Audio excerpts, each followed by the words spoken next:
Well, it is a priori a very different topic, but as I will argue, even strings and gauge fields, even a Higgs boson makes an appearance here. Well, if strings is a theory of everything, it should also explain life. And it was already Dirac, who several years ago proposed that the problem of life should be viewed in par with the other great problems of physics as a fundamental problem. That is the problem of subatomic physics and the problem of quantum gravity, according to him. First, the credit where the credit belongs to my group of young collaborators and funding agencies. And this will be a talk about proteins. We all know where we get them. Some people think that they need some more of them. And besides food, we also use proteins for other purposes. And being from Uppsala University, I had to be proud of the tradition of my institution in this particular research, including Jens Berzelius, who is the person who found proteins.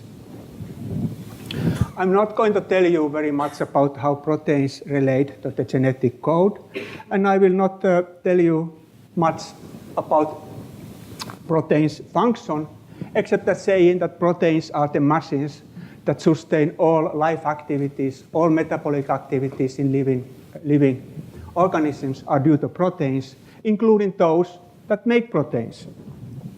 Instead, I will start looking at the structure of a protein. Proteins are long chains of amino acids. Amino acids, there are 20 different kinds of them. They are molecules with quite a complex structure.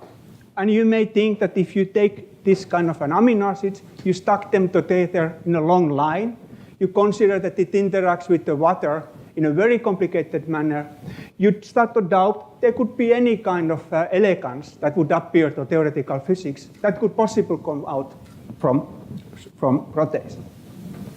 However, it is not the detailed amino acid structure, not the detailed composition which is important for proteins. Proteins are machines. And for machines, it's very important that they have the right form. Proteins need to have a proper geometry to sustain the correct biological activity. Sometimes they don't. In that cases, there are other proteins who recognize it, and they divide the wrong-folded proteins back into amino acids for them to be reconstructed. Sometimes this mechanism goes wrong, and as a consequence, the organism might die.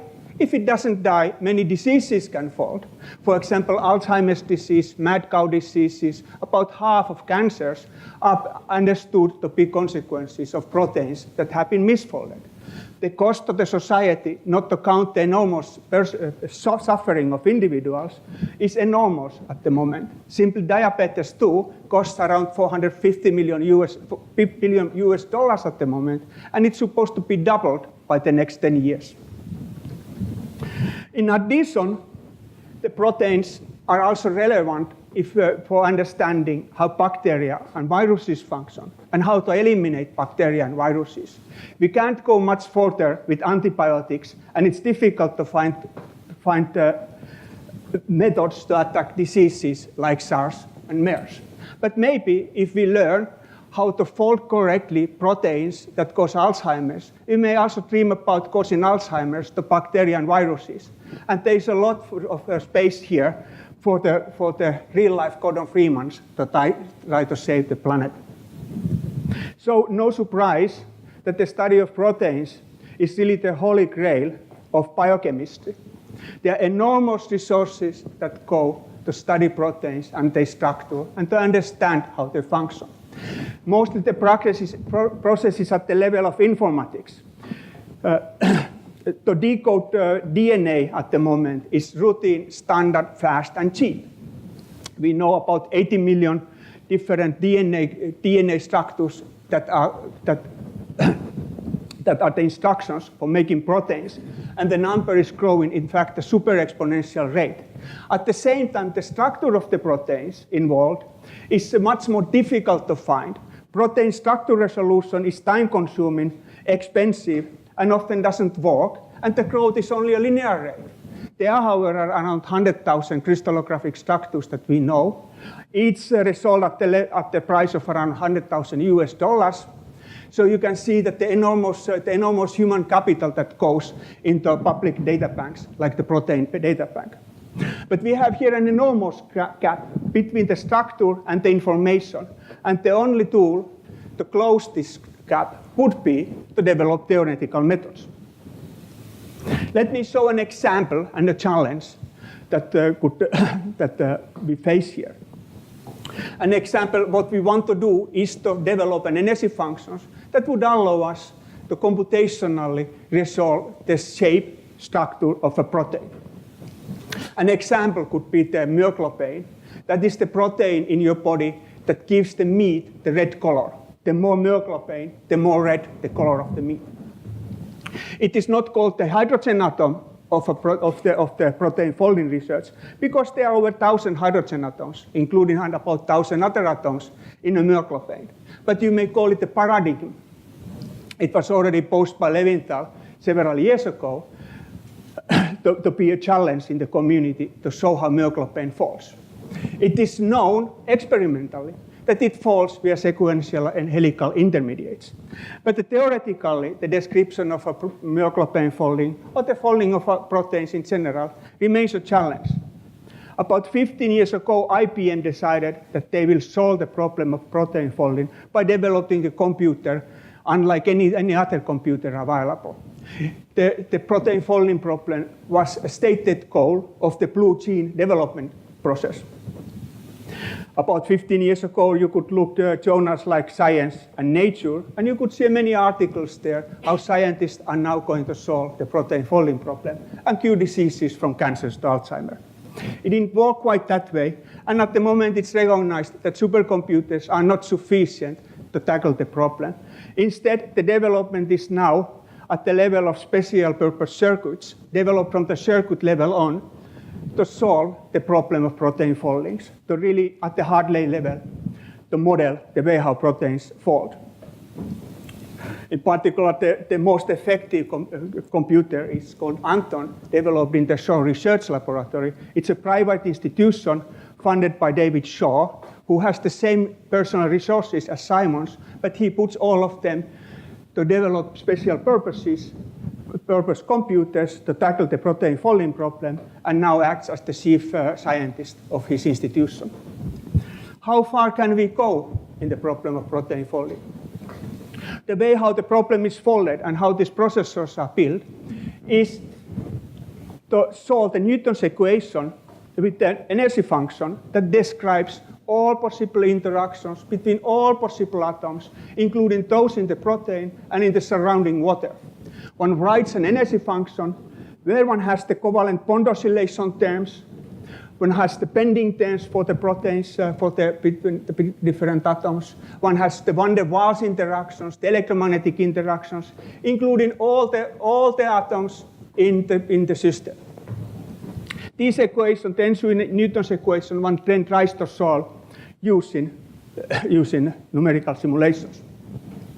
The present performance data from an Anton for a small scale protein gives about 1 microsecond of folding time per day. But if you take a protein like myoglobin, or if you take those proteins that cause Alzheimer's or diabetes, they fold typically in seconds, even in days. So you can easily estimate here that even for the fastest computer today, it would take about 1,000 years to fold any kind of a decent protein. We are really at the end of the road in this approach. In this community here, I think that I can easily argue what the problem is. The problem is in a perturbative expansions. When you set up a Newton's iterative equation for a force field that describes all atomic interactions, you're basically doing a perturbation theory in terms of a small coupling constant. How is this coupling constant formed? The coupling constant is a dimensionless ratio of the time step that you use in the iteration over the shortest characteristic time scale that describes the system, which in the case of a proteins is the covalent bond oscillation, which is a few femtoseconds. So you basically, in order to describe phenomena of the order of 1 second, you would need to go 15 orders of magnitude in your perturbative expansion. That's much more than 1 billion that was quoted earlier. That is the best achievement that this community has increased. Not to forget that the energy functions are usually highly inaccurate. We need clearly different kind of expansion methods. We need a different parameter to expand around. Well, in this community, we have addressed this problem, and we have come up with the non-perturbative methods. In fact, it was Descartes, one famous Swedish natural scientist, at least towards the end of his life, who already recognized that the laws of nature do have a tendency to produce organization. And life, despite looking sometimes very chaotic, it seems to have some kind of an order in it. And when one comes to proteins, it has been observed that the proteins have a modular structure that is self-repeating. Despite the large number of protein structures that are known, the number of different folds, the different topologies, is very restricted. And during the last 4 or 5 years, no new has essentially been found. So all the data, everything we know about proteins suggests that there is some kind of a principle of structural self-organization that drives the way how proteins obtain their shape. We are familiar with this we are familiar with structural self-organization in many instances. Just to think about the fluid mechanics, where we know that water can have vortices. Vortices are collective structures, but it would be a hopeless, or at least a very demonstration of enormous courage if you would like to describe a vortex by starting at the level of the individual atoms and trying to see how the individual atoms self-organize themselves into coherent structures like the vortex. If you would look the vortex at the detail of the atomic level details, you would still only recognize random Brownian motion. What you have here is a structural self-organization that essentially cannot be described at the level of an atomic particles, but as their coherent interactions. And we are familiar how to try to approach phenomena like this. And this is something that we could try to see, could it be adopted in the case of proteins. So let me now tell you how the extrinsic geometry of strings could be used to derive energy functions that could be used to try to model proteins. So I start from a three-dimensional string, embedding of a curve in a three-dimensional space. I parameterize it with the arc length parameter. Thus, if I take a derivative of its coordinates, I get the tangent vector.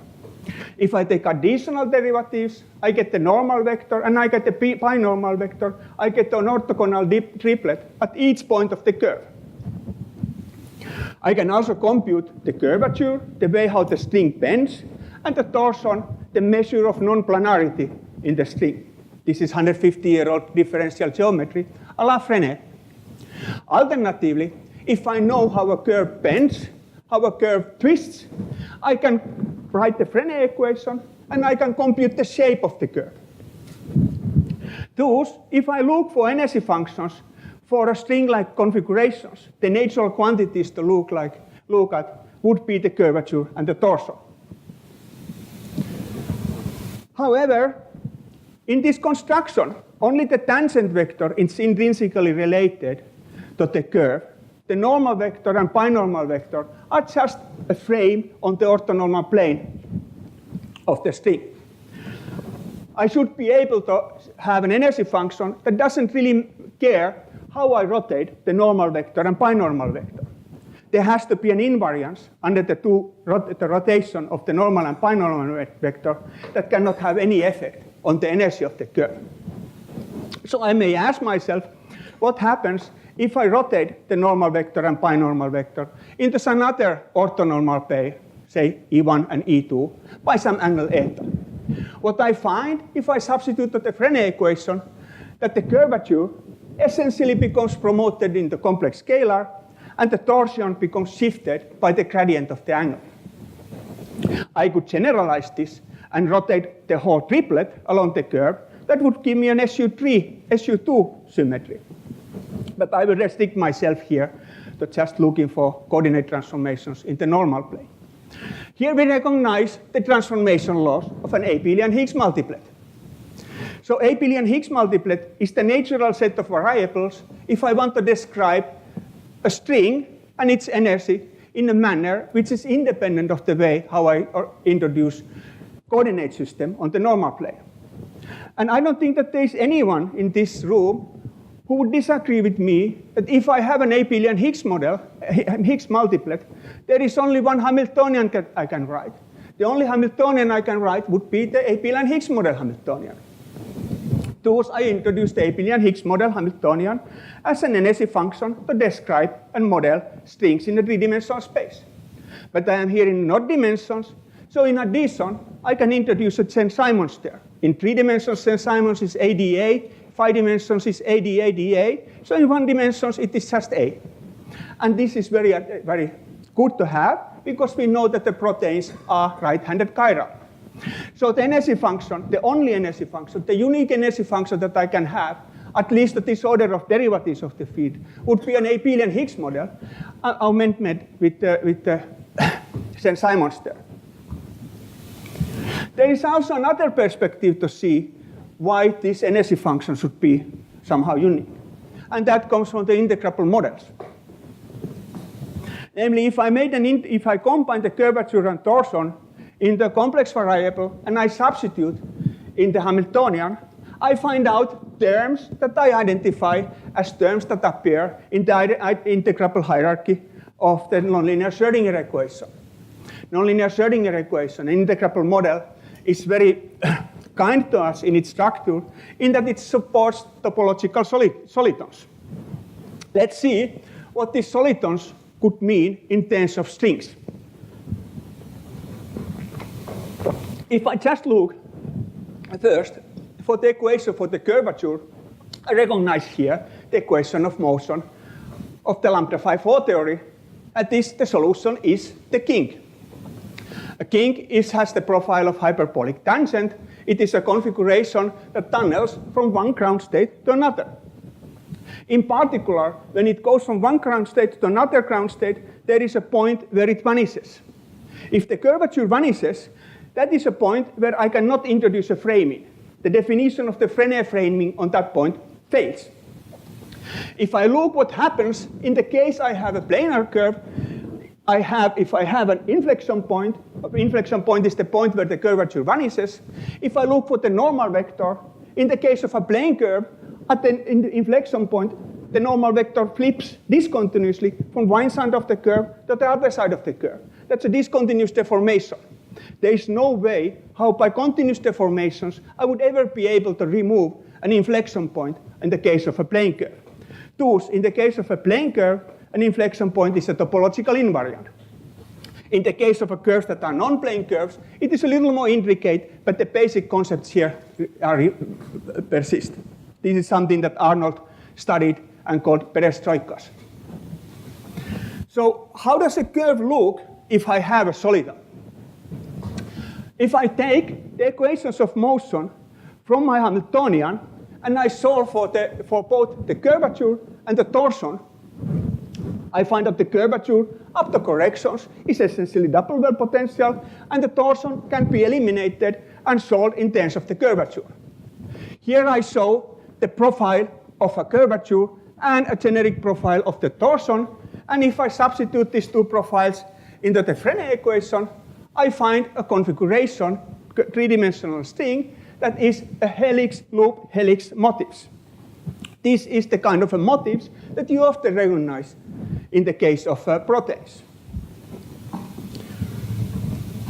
Now, physics is an empirical science, so I had to do an experiment. I had to do an experiment to see if by having this energy function, having these solitons one after another, I really get something that looks like proteins should look. Those of you who are of my age and older recognize something that was called a telephone. Telephone has a cord. The cord usually is in a state, what we recognize now is the Higgs vacuum. What I can do here is local twists that amount to the creation of a soliton-antisoliton pair. I can translate them around the curve. They start to look locally very much like the structures I see in proteins. They even interact. And if I get enough of them, I do get something that looks very much like a protein. Simple experimental demonstration that the basic concept cannot be completely wrong. So proteins are not continuous strings. Proteins are discrete strings, and we have to respect fully the discrete character. I told you in the beginning that proteins are extremely complicated. There are 20 different kinds of amino acids which are very complicated atomic structure. But there is actually something very simple in the proteins. All the proteins have a local backbone structure, skeletal structure, which is the same. They consist of peptide planes made up of carbon, nitrogen, carbon, and oxygen, and hydrogen atoms. All those peptide planes have extremely planar structure. All the covalent bond lengths are pretty much fixed. All the angles are pretty much fixed. Those the only variables that you really have when you look for the overall geometry of the protein is the overall geometry defined by the vertices of these peptide planes by the chain of carbon atoms called the central alpha carbon atoms. Those, in order to describe the shape of a protein, the rest I can compute from the central alpha carbons. All I need to look is a one-dimensional chain where I have a constant length between the vertices. And those, the only variables that I'm left with are the torsion angle and the bond angle. Those are the complete set of order parameters that define that I can write my free energy in terms of, and then solve for the shape of the protein as a minimum energy configuration. If I look in the known protein structures, if I look for the variations that I have for the bond angles and for the torsion angles can rotate 2 pi, but the bond angles are very restricted. They basically take values only between 1 and pi over 2. Pi over 2 minus 1 over the total variation, which is a pi, is a small number. This is a number that we could use as a coupling constant for an expansion parameter. We could expand the energy function in terms of the differences in the bond angle. It is like a small momentum expansion or small difference expansion. It's an expansion in terms of slow spatial variations. So what we are come here then is a working hypothesis that proteins, they are known to have a modular structure. Well, what are the structural self-organizers that we have that could lead to modular structure in physics? The only structural self-organizer we know that can lead to modular configurations in physics are solitons. Solitons are the paradigm structural self-organizers. So one comes in the proposal that proteins are composites of discrete variants of inflection point solitons. And this is an energy function that we can, which is essentially discretization of the nonlinear Schrödinger equation in terms of the bond and torsion angles. And it turns out that I argue that this recipe here, this proposal, actually works even with subatomic precision. If so, you would have something like 10 to 20 solitons in you. So what I need to do then is to basically repeat the Frenet equation formalism in the discrete case. And if I do so, and I analyze the proteins to try to see first the phenomenologically, do the proteins have in the bond axial angle profile something that looks like a solitons? I go to the protein data bank, that $100,000 by $100,000 worth of data, and I can read the bond and torsion angles from the data, and what I find out is that the bond angles do have very much like a soliton profile. You see the blue curve there, that is the bond angle of a generic protein taken from the protein data bank. The torsion angle is jumping. On the other hand, this jumping here is just due to the fact that the torsion, I have here defined the angles in the fundamental range from minus pi to pi. If I would define also the torsion angle and allow it to go from minus infinity to infinity mod 2 pi, the torsion angle would also look quite decent and smooth. So then what I need is to go forward, is to derive an energy function. For the energy function, I can just discretize the nonlinear Schrödinger Hamiltonian. I can set up solving for the solitons. The solitons, I cannot find them in an explicit numerical form, but what I can do is to try to see how well I would be able to approximate the solitons of the discrete equation by just discretizing the continuum soliton. It turns out that it is an excellent approximation. Thus, for very good precision, I can simply say that the solitons have the hyperbolic tangent form, except for little asymmetry on the ends, reflecting the fact that the helical structures can be a little different at the ends of the loops. And it turns out that this solution here, which has a number of parameters, but note the parameters at the ends, M1 and M2, only tell about the asymptotic structure of the helical structures.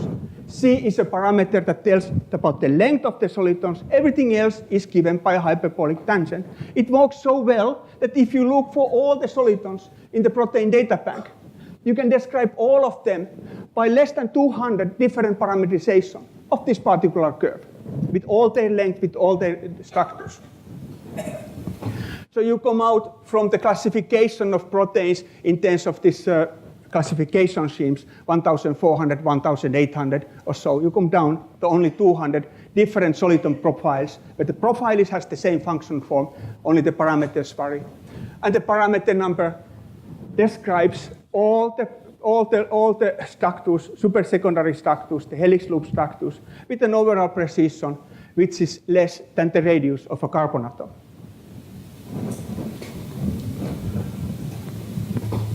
I talked about an example, the myoglobin. If I take the myoglobin, it is a protein with 153 amino acids. If you resolve its structure, you find out that there are 10 solitons. You can construct these solitons either by solving the equations or just using the ansatz. And here are the results, the precision that you achieve by this method. I have here all the 10 solitons. I have here the amino acids all the way from 1 to 153. The scale here is 1 angstrom. That is roughly the radius, 1 angstrom. This red line here is the experimental 1 sigma fluctuation distance from the crystallographic data points that are considered at the 0 level. The black line here is the computed profile from the soliton ansatz. I have also given, so typically the scale here is 0.2, 0.3 angstroms. That is around 1/4 of a radius of a carbon atom, which is roughly the deviation. I have also given here a little uncertainty, 0.15 angstrom around each of the solution, because after all, when you talk about 10, 20 picometers, you have to give quantum mechanics some chance. The energy function is derived using standard arguments, so as such it should be viewed as a semi-classical.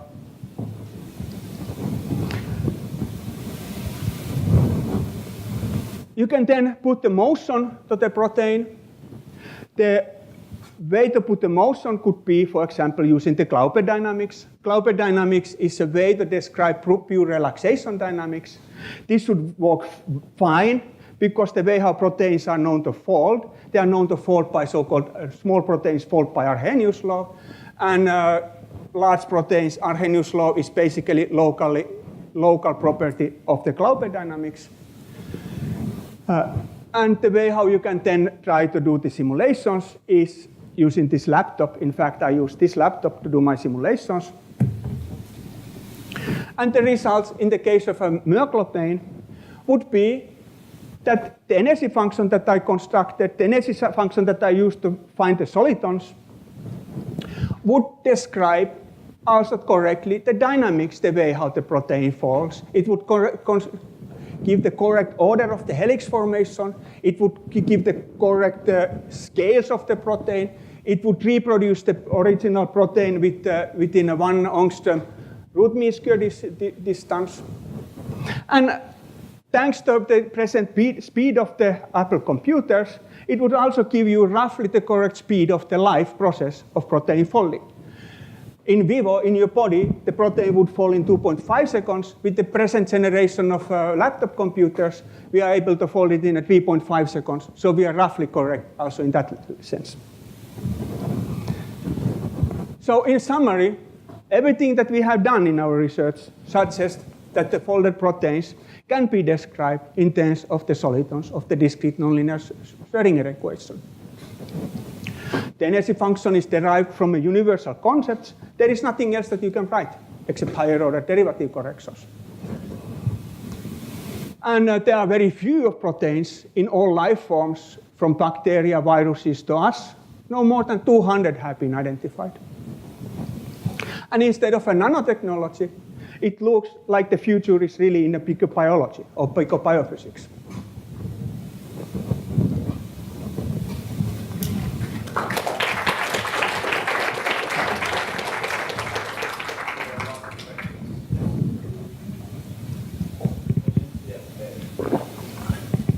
Are you saying your dynamics of this? With this energy function, you have a landscape. Does the landscape look random? Does it look like a golf ball? I mean, why do you always fold to the same? No, there are fluctuations. There are thermal fluctuations because you do it at finite temperature. No, I understand. But yes, it is in the case of myoglobin. Yes, the helices are formed in a very specific order. You have a myoglobin, you have 8 helices, in the standard 8 of 8. And one has found that the folding goes in a certain overall order, with a certain overall time scale, with some fluctuations around them. Yes, the proteins seem to fold in a very similar pattern. And always to the same low energy? In those there are proteins that go into the same low energy configuration, but there are also proteins that fall in a different low energy configurations. For example, we have worked very much with the protein that causes diabetes 2 or an Alzheimer's protein. And in those cases, when we heat them up and cool them down, we find different conformations. Maybe some of them are then misfolded, could be related to the disease, and some of them are healthy.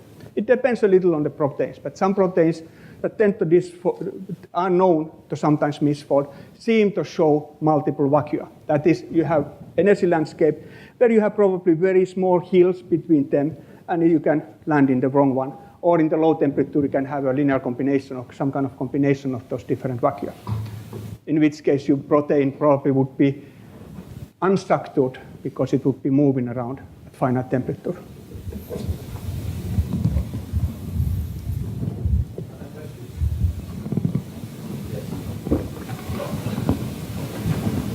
I